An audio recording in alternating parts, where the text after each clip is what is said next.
Hello friends, I hope कि आप सब लोग अच्छे होंगे और उम्मीद करता हूँ कि पढ़ाई भी आप लोग करने लगे होंगे। शुरू कर दी होगी आप लोगों ने पढ़ाई, क्योंकि मैं टेस्ट लेना मैंने शुरू कर दिया है। संडे को आपका एप्लीकेशन के अंदर फ्री बैच के अंदर आपका टेस्ट होता है और बाकी जो वीक में 2 टेस्ट होते हैं वो पेड बैच के अंदर होते हैं। एमपी टेट वर्ग 3 हो, चाहे रीट हो, सी टेट हो, एमपी पुलिस हो, एमपी पीएससी हो, सभी के टेस्ट मैंने लगा दिए हैं।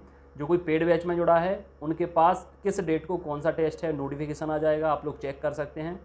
और जिसने फ्री बैच ज्वाइन किया है, मैं फ्री बैच में जनरली सभी को जोड़ लेता हूं, तो संडे का टेस्ट आपको फ्री बैच में आएगा, लेकिन पेड बैच में रहेंगे तो ज़्यादा से ज़्यादा टेस्ट आपको देने के लिए मिल जाएंगे। इसके साथ साथ पढ़ाई शुरू नहीं की है तो करें, मैंने टाइम टेबल दे दिया है। सीपीसीटी का एग्ज़ाम भी बहुत जल्द होगा, लगातार तैयारी करते रहें। टाइम टेबल मैंने दे दिया है। स्टडी मटेरियल नोट्स मैं घर भी भेज रहा हूँ, ये आप लोग देखिए, ये सारे नोट्स हैं जो घर भी भेज रहा हूँ मैं, और ऑनलाइन आपको एप्लीकेशन के अंदर भी मिल रहे हैं। तो जैसे भी नोट्स आप पढ़ना चाहें, हार्ड कॉपी, सॉफ्ट कॉपी, घर बुलाकर मोबाइल से, वो आप पढ़ सकते हैं। और इसके साथ साथ टेस्ट आप लोग लगातार देते रहें। प्लेलिस्ट बनी है हर सब्जेक्ट की, वो देख लें, वो ख़त्म कर दें, क्योंकि उसके आगे ही हम कंटिन्यू करेंगे। उसकी लिंक मैं व्हाट्सएप पर भी दे दूँगा, एक बार फिर से मैं सभी ग्रुप्स में शेयर कर दूँगा। तो इन 10 दिन में आप लोग पुरानी क्लासेस देख लें, उसके बाद से हम कंटिन्यू करेंगे, ताकि एक प्रॉपर तरीके से आपकी पढ़ाई हो जाए, रिवीजन भी करा दिया जाएगा। जो आपके अभी एग्ज़ाम चल रहे हैं फ़िलहाल, उनकी भी बात करूँगा, और जिनकी डेट आपको मालूम थी अब उन पर वो एग्ज़ाम होंगे या नहीं होंगे। जैसे एक तो एमपी पुलिस का है, वो तो लगभग तस्वीर साफ़ हो गई है सभी को, लेकिन अगर किसी को डाउट है तो और थोड़ा सा साफ़ कर देंगे। इसके बाद टीईटी एग्ज़ाम, जो यूपी टेट एग्ज़ाम होना था, अभी 23 जनवरी की जो डेट आ गई है उस पे हो पाएगा या नहीं हो पाएगा, क्योंकि वो तो वनडे एग्ज़ाम है, ऑफलाइन होता है, तो उसके बारे में वही बता दूंगा। और इसके साथ साथ जो एमपीटीईटी वर्ग 3 का एग्ज़ाम पेंडिंग पड़ा है, तीन बार 4 बार डेट बदल चुकी है, तो अभी वो हो पाएगा कि नहीं हो पाएगा, क्योंकि जब से एमपी पुलिस की डेट मैंने बताई है कि हो पाएंगे या नहीं हो पाएंगे, उसके बाद से एमपी टेट पर लगातार मुझे कॉल और मैसेजेस आ रहे हैं, कमेंट्स भी बहुत सारे आए हैं। सबसे पहले तो आप सब लोगों को बहुत बहुत धन्यवाद, जितने लोगों ने अभी पिछले 2-3 जो वीडियो आए हैं रिसेंटली, उन पर बहुत प्यारे प्यारे कमेंट किए हैं और वीडियोस को बहुत पसंद किया है। अब पसंद करने की वजह यह भी है कि आपको जो मेरा एनालिसिस है वो बहुत अच्छा लगा है। बहुत सारे नए कैंडिडेट भी जुड़े हैं और उन्होंने अपने फीडबैक भी दिए हैं, प्रशंसा की है। आप सबका तहे दिल से शुक्रिया। आप बस मुझ पर भरोसा कीजिए, भरोसे पर खरा उतरना मेरी जिम्मेदारी है। मुझे इसकी आदत हो गई है कि लाखों लोगों का बर्डन या लाखों लोगों की एक्सपेक्टेशन पर खरा कैसे उतरते हैं, और सामने कोई भी हो उससे मुझे फ़र्क नहीं पड़ता है, मैं अपनी बात पर अड़िग ही रहता हूँ।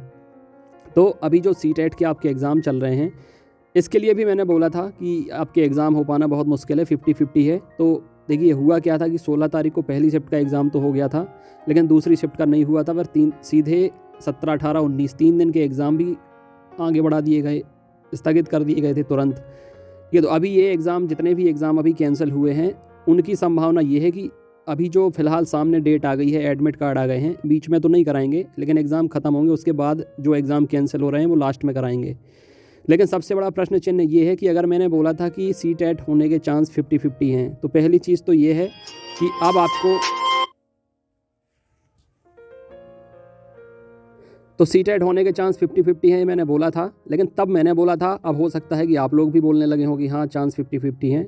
अभी तो 1 सप्ताह ही हुआ है और आप लोग देख रहे हैं कि हालात कितने बिगड़ने लगे हैं हर स्टेट में। मतलब केंद्र सरकार तो गाइडलाइन जारी कर ही रही है, राज्य सरकारें भी अपनी अपनी गाइडलाइन अब जारी करने लगी हैं। और सीटेट का तो केंद्र का एग्ज़ाम है, तो यहाँ पर बहुत बहुत ज़्यादा रिस्क है।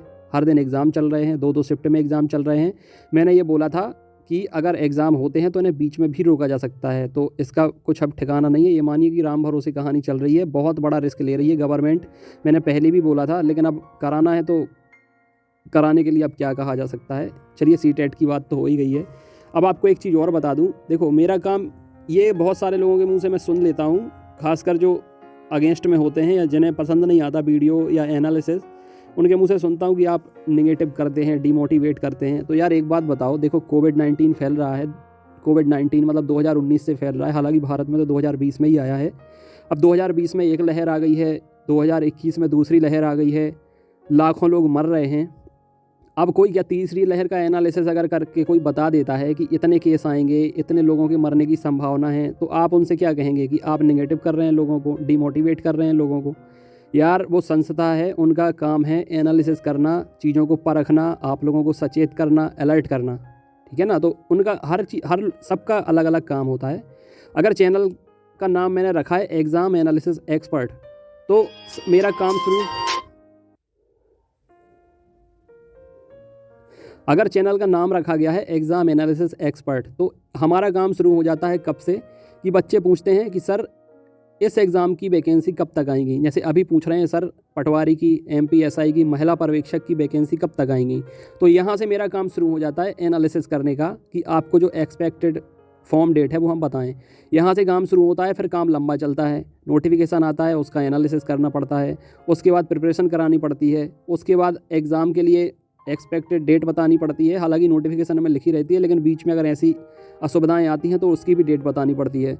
और इसके अलावा फिर आपका जब पेपर होता है तो पेपर का एनालिसिस, क्वेश्चन कहाँ से आए, किस तरीके का लेवल रहा, उसके बाद कट ऑफ बतानी पड़ती है, उसके बाद मेरिट कितनी जा सकती है, सारी चीज़ें, ये पूरा एनालिसिस रहता है। यह पूरी एक प्रक्रिया होती है, एक प्रोसेस होती है जिस पर मैं काम करता हूँ। ठीक है, तो ये मेरी जिम्मेदारी है और इस पर मैं काम करता हूँ। अब किसी को अगर ये चीज़ें पसंद ना आएँ तो यार ये तो मेरे काम में बाधा पैदा करना है। हालांकि मैं किसी से इंटरप्ट होता नहीं हूँ, तो मैं अपनी पूरी प्रोसेस करता हूँ, आपको पूरा एनालिसिस करके तस्वीर सामने रखता हूँ। अब आपको खुद इतना पता होना चाहिए कि तैयारी करनी है, आपका टाइम टेबल क्या होना चाहिए, आपकी स्ट्रेटेजी क्या होना चाहिए, रूटीन क्या होना चाहिए, मैं तो देकर रखता ही हूँ। तो CTET का हो गया। अब बताता हूँ MP पुलिस के बारे में। हालांकि उस MP पुलिस के बारे में फ़िलहाल मैंने इस बार ज़्यादा वीडियोज़ तो बनाए नहीं है, लेकिन अभी रिसेंटली ज़रूर मैं MP पुलिस के बारे में बताता रहा आपको। तो अब MP में लग गया है कर्फ्यू, रात को 11 से 5।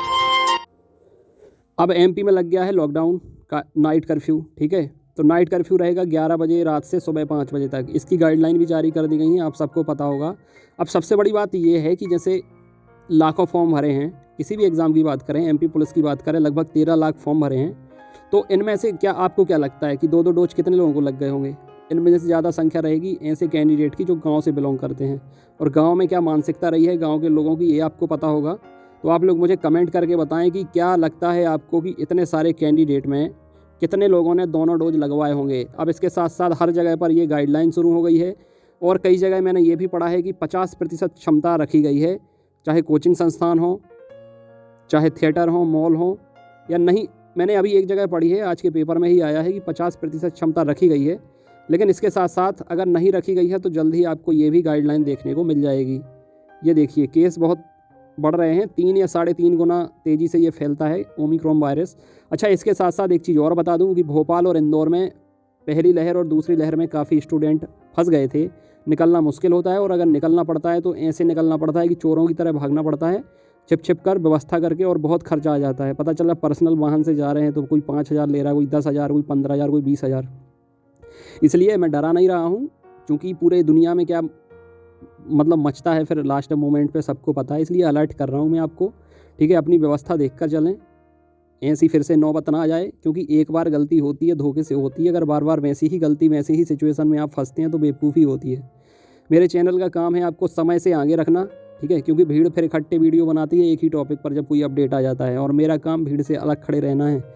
चाहे मैं सबसे पहले अपडेट देता हूँ आपको इसी वजह से, क्योंकि भीड़ में फिर बनाने का मतलब क्या है, जब कोई चीज़ हर किसी को पता है तो फिर उस पर वीडियो बनाने का सेंस क्या है।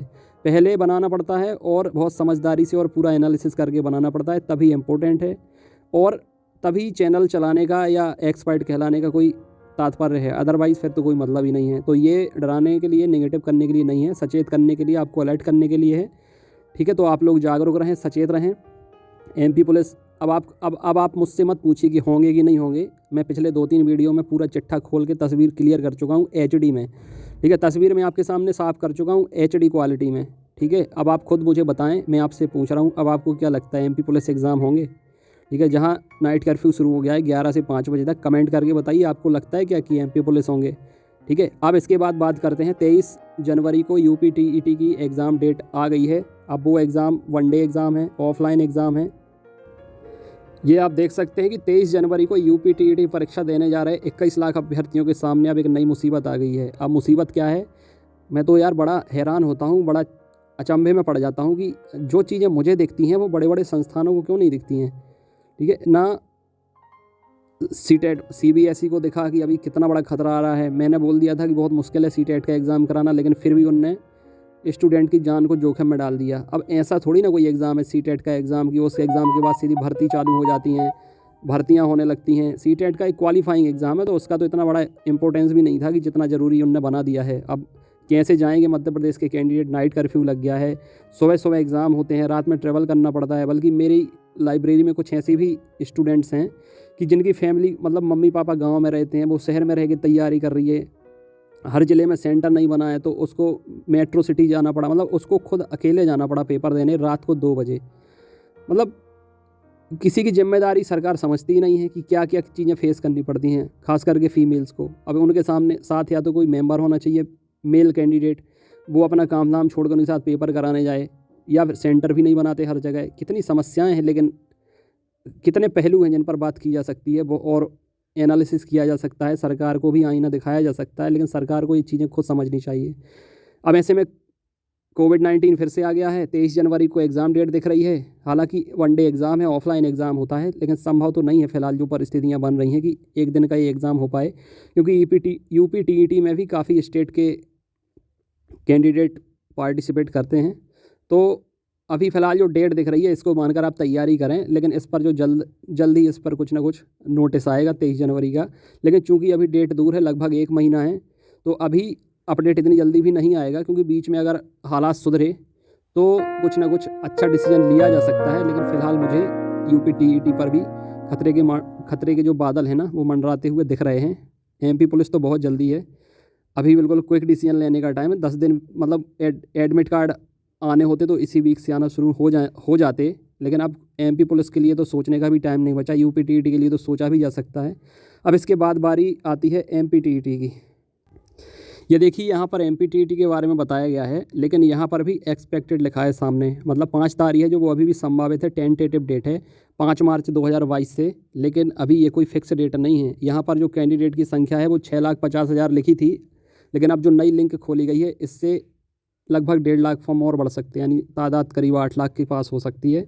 तो अभी जितने कैंडिडेट एमपी टीईटी वर्ग 3 की एग्ज़ाम डेट पूछ रहे हैं, उनसे मैं यही कहना चाहूँगा कि अभी एमपी टीईटी वर्ग 3 का एग्ज़ाम होल्ड पर रखा गया है। ठीक है, संभावित डेट तो 5 मार्च दिख रही है, लेकिन ये फिक्स नहीं है फ़िलहाल। मतलब अभी अब भविष्य की कोई भी एक्टिविटी या कोई भी डेट कोई भी इस दुनिया का इंसान फिक्स नहीं कर सकता कि उस डेट पर कुछ चीज़ होगी। अब भविष्य पूरा संभावित है, कब क्या होगा कब क्या नहीं होगा पूरी संभावनाओं पर टिका हुआ है। ठीक है, क्योंकि कोविड-19 क्या क्या हालात दिखा देता है, कैसी कैसी परिस्थितियां खड़ी कर देता है, वो सब कुछ जानता है। इसलिए तैयारी आप करें। सीटेट की एग्ज़ाम दे रहे हैं तो सीटेट की करें, जब तक ऑफिशियल नोटिफिकेशन सीटेट का नहीं आ जाता तब तक कभी भी आ सकता है, लेकिन तैयारी आप करें, क्योंकि आपका एग्ज़ाम ऐसे होते चले जा रहे हैं, अब आप रुक नहीं सकते हैं। इसके बाद यूपी टीईटी का एग्ज़ाम 23 जनवरी को दिख रहा है, इसकी भी प्रिपरेशन करें। जब भी नोटिस आएगा तो आएगा, खतरे के बादल तो फ़िलहाल उस पर हैं ही। एमपी टीईटी अभी दूर है। और एक बात बता दूं, मैं पहले यही कहता आया था कि एमपी पुलिस परीक्षा पहले होगी, एमपी टीईटी परीक्षा बाद में होगी, क्योंकि डेट बार बार बदल रही है। एमपी पुलिस एग्ज़ाम में एस्पिरेंट्स भी ज़्यादा हैं, इसलिए हो सकता है कि जो 5 मार्च को आपका एग्ज़ाम दिख रहा है एमपी टीईटी का, तो हो सकता है कि पहले एमपी टीईटी का एग्ज़ाम कंडक्ट करा लिया जाए और उसके बाद एमपी पुलिस का एग्ज़ाम ये डेट हटने के बाद अप्रैल या मई में भी कराया जा सकता है। कोई दिक्कत नहीं है, गर्मियों में बहुत अच्छे से एग्ज़ाम हो भी चुके हैं कई बार एमपी पुलिस के, और वही टाइम सुटेबल रहता है एमपी पुलिस एग्ज़ाम के लिए। तो ये हो सकता है कि अब एमपी टेट वर्ग 3 के बाद में हो, लेकिन अभी एमपी टीईटी की जो तैयारी आप कर रहे हैं 2 महीने का पर्याप्त समय है, अच्छे से कीजिए। लॉकडाउन भी अगर लग जाता है, इन केस मानकर चलिए, अगर आप लॉकडाउन भी लग जाता है, हालांकि इस बार लॉकडाउन लगाना बहुत सरकार को महंगा तो पड़ ही जाता है, लेकिन बहुत बहुत बहुत ज़्यादा, मतलब अब कुछ नहीं बोल सकता मैं कि कितना ज़्यादा प्रॉब्लम क्रिएट करेगा लॉकडाउन। सरकार ये सारे फैसले इसीलिए लेने लगी है पहले से। नाइट कर्फ्यू हो गया, 50% आबादी के साथ 2-2 डोज, मास्क, ये सब, क्योंकि लॉकडाउन ना लगाना पड़े। लॉकडाउन लगाने के बाद ज़िंदगी कैसे हो जाती है आम इंसान की, गरीबों की त्राहिमाम मचता है सीधा। तो सरकार चाहेगी तो नहीं कि वो कंडीशन बने, लेकिन फिर भी मैं एक पॉइंट लेकर चलता हूँ कि अगर लॉकडाउन लगता है तो आपकी तो तैयारी बेहतर हो जानी चाहिए, चाहे एमपी टीईटी की हो चाहे एमपी पुलिस की हो। तो आपको तैयारी करने से मतलब है, बाकी जो अपडेट है, जो एनालिसिस है, वो मैं आपको देने की पूरी जिम्मेदारी लेके रखता हूँ। कहीं 10 जगह भटकने की ज़रूरत नहीं है, 10 जगह विजिट करने की ज़रूरत नहीं है। मनोरंजन करना है तो ज़रूर यहाँ वहाँ भटक लीजिए, क्योंकि काफ़ी लोग आपका मनोरंजन करते हैं। मैं समझ गया, मुझे बताया भी बहुत सारे लोगों ने कि हम दूसरे वीडियोस तो देखते हैं लेकिन मनोरंजन करते हैं, बहुत हंसी आती है, मज़ा आता है। बाकी जो काम की खबर है वो आपके चैनल से ही हम लेते हैं और आप पर ही ट्रस्ट करते हैं।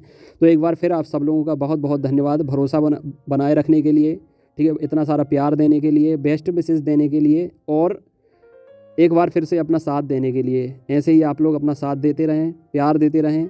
मैं भी आप लोगों की मंजिल तक आपको छोड़ कर आऊँगा। प्रिपरेशन के लिए एप्लीकेशन पर टेस्ट भी चल रहे हैं। संडे को फ्री टेस्ट होता है, बाकी दिन पेड टेस्ट होता है। स्टडी मटेरियल सब लोग घर पर भी मंगा रहे हैं, व्हाट्सएप ग्रुप में भी जुड़े हुए हैं।